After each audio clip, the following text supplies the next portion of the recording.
Carlos Gomez by Beverly Alden. Carlos Gomez was not a quiet man.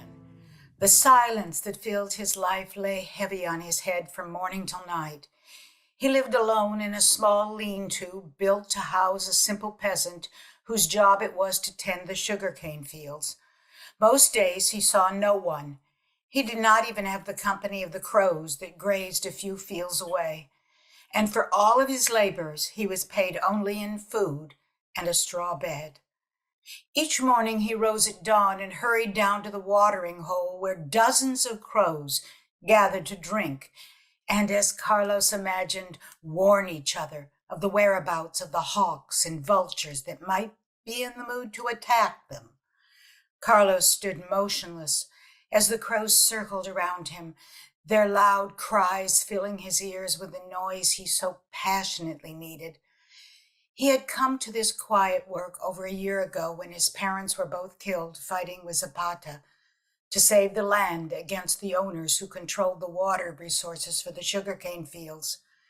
Carlos was old enough to fight in the peasant revolt, but his parents knew many would die, and they vowed to hide their only son in a quiet, untouched place so he might survive the war.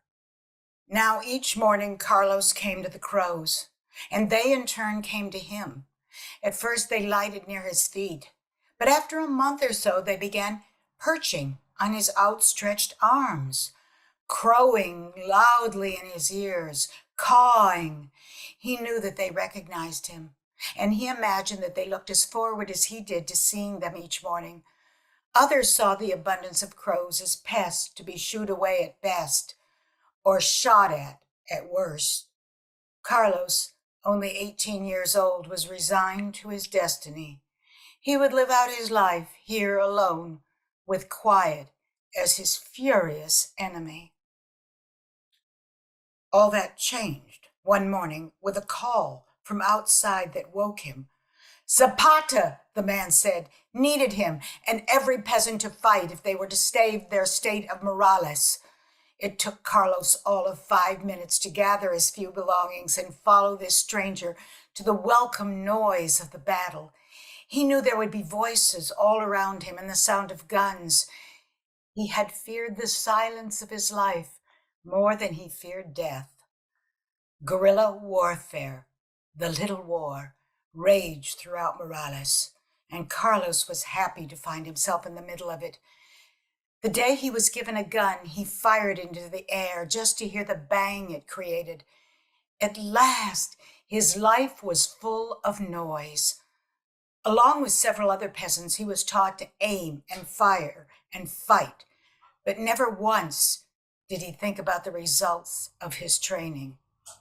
Pointing the gun at a person and pulling the trigger, letting a bullet fly through the air into the body of a living being, it was impossible for him to imagine.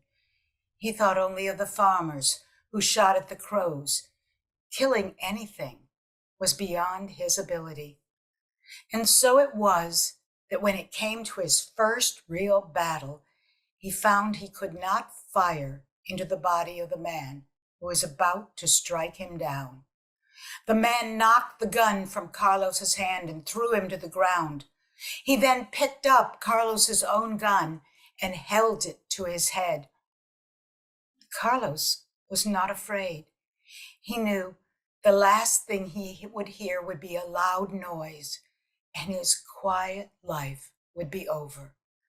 But the man didn't move.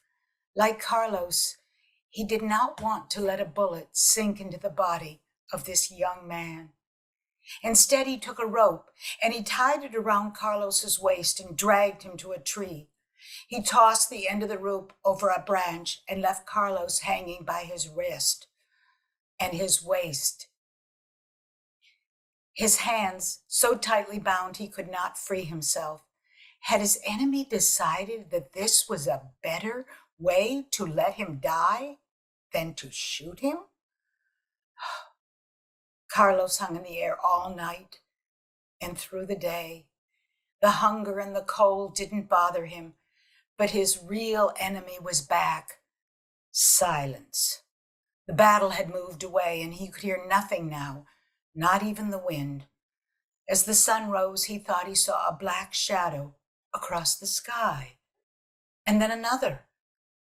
Well, it's not possible, he thought.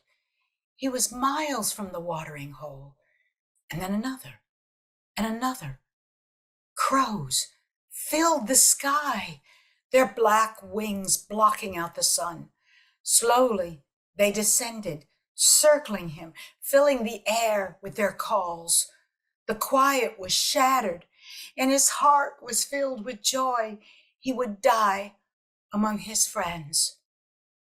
One after another, the crows began lighting on the tree branch that held him until it broke, sending him to the ground. The black wings covered him as the sharp beaks began to peck at the ropes that held him, as the crows grew even louder. Caw, caw! And all at once, he was free. Ah, and he knew in that moment he would never let his life be quiet again.